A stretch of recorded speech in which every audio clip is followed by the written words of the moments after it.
Take a deep breath with me. Just hold it for a second. Now, exhale into the silence. Today, we're stepping far away from the noise of the everyday and into an explainer of a truly transformative journey. We're looking at Pearl Upon the Ocean's Lip. And, this isn't some typical travel guide. It's more like a cinematic map of the human soul. Let's explore together how a single teardrop-shaped island can completely change a life. Our journey here actually begins not with the thrill of a holiday, but with exhaustion. Picture the metallic scent of a restless European city right in those early morning hours. We've all felt it, right? That quiet, persistent fatigue. It's like this gray film of invisible obligations that just settles onto our skin. We pack up this restlessness like it's unwanted weight. The author really hits the nail on the head here, saying you become a statue in your own life, perfectly shaped, admired by others, yet hopelessly cold within. It's kind of terrifying when you realize your soul is slowly turning into an empty shell. So, a massive shift in perspective is waiting for us. Imagine leaving behind the European clock. The one driven by the metallic screech of trams, that constant, suffocating urgency to perform. We're crossing the ocean to surrender to the island rhythm. Over here, time isn't measured by some frantic ticking. Instead, it's governed by the deep, slow breathing of ancient elephants. The air itself transforms into this invisible wall of hot, fragrant velvet. It is a complete dismantling of the modern world. There's this haunting quote from the text, "Europe offered me every comfort, yet it gave me no upheaval."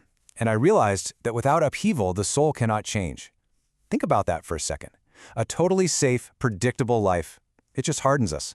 We end up packing away our abandoned dreams like heavy luggage we just drag around but never actually open. To truly change, to rediscover who we actually are beneath all that armor, we absolutely need the disruption of the unknown. We really need that upheaval. Turning the key in the lock of your home before a big trip isn't just a practical thing. It's really an act of quiet surrender. You're leaving the familiar coordinates of your safe world completely behind. Picture being suspended high above the clouds, hours into your flight. You become nothing more than a heartbeat, literally suspended between two continents. You're just waiting, with this profound humility, for a completely new and unfamiliar shape to take hold. It's about letting go of who you were to make room for who you're about to become. And then you arrive. Let's break down this spiritual unraveling in Sri Lanka into 3 stages: the impact, the dissolution, and the unfolding. First, the impact hits you. The air just engulfs you like damp earth and salt. Then comes the dissolution. That tight knot of European tension finally begins to dissolve, kind of like sugar crystals melting right into dark Ceylon tea. And finally, the unfolding. That invisible armor you've been wearing for years just drops to the floor. Your breathing slows down, and a body that was curled so tightly into this defensive shell slowly opens up to the light. The island makes a really unique demand of you. It doesn't ask you to perform, to rush around, or frantically check off a list of tourist sites. It demands something much harder, but honestly, so much more beautiful. As the book says, it asks you simply to be, to exist, raw, uncomplicated, wholly present. In this wild, silent land, your next breath is the only thing that truly matters. It's a complete stripping away of our modern programming, right down to our rawest essence. When you venture out into the raw, untamed green wild, you come face to face with the silent guardians of this vanishing paradise. Looking directly into the eyes of these ancient elephants forces you to descend into this deep, unexplored well of time. The author beautifully notes, "In that tranquil gaze, I suddenly recognize my own inner landscape, cracked, scarred by forgotten wounds." It's such a humbling reminder of who we actually are when absolutely nobody expects us to perform.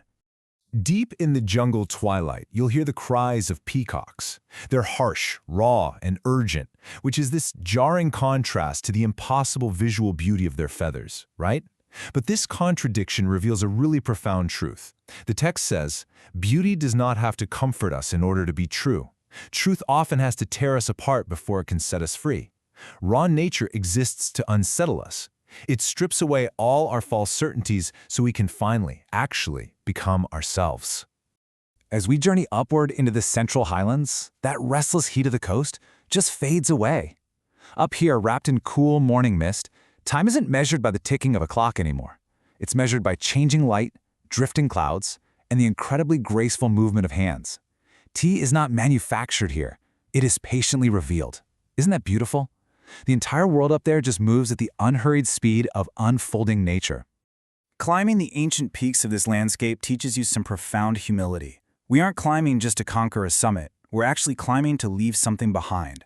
With every single step upward, a lingering regret or some heavy burden is quietly carried away by the mountain breeze.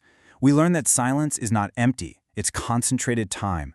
That is the ultimate luxury for sure, to share silence and simply exist right on the threshold of the sky. And from those silent heights, we descend back down to the edge of the world, the southern coast. The fine dust of every road you've traveled, every hardship you've endured, it all gets washed away in this overwhelming ancient blue. The sea is a powerful force that reclaims whatever it chooses. It's this relentless rhythmic heartbeat washing over the land, teaching us to listen to an eternity that existed long before us and will definitely remain long after we are gone. Listen closely to the gravity of these words from the author.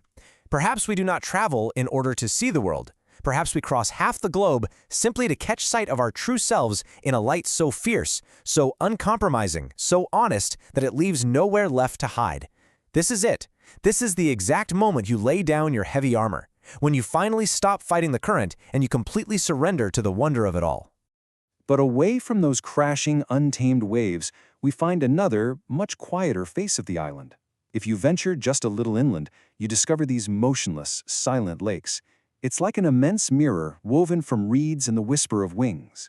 This still water reflects not just the vast sky above, but an inner horizon waiting patiently to be discovered. It's a sacred space reserved for water lilies and quiet reflection. It teaches us that right beneath the chaotic surface of our everyday lives, absolute tranquility is always waiting.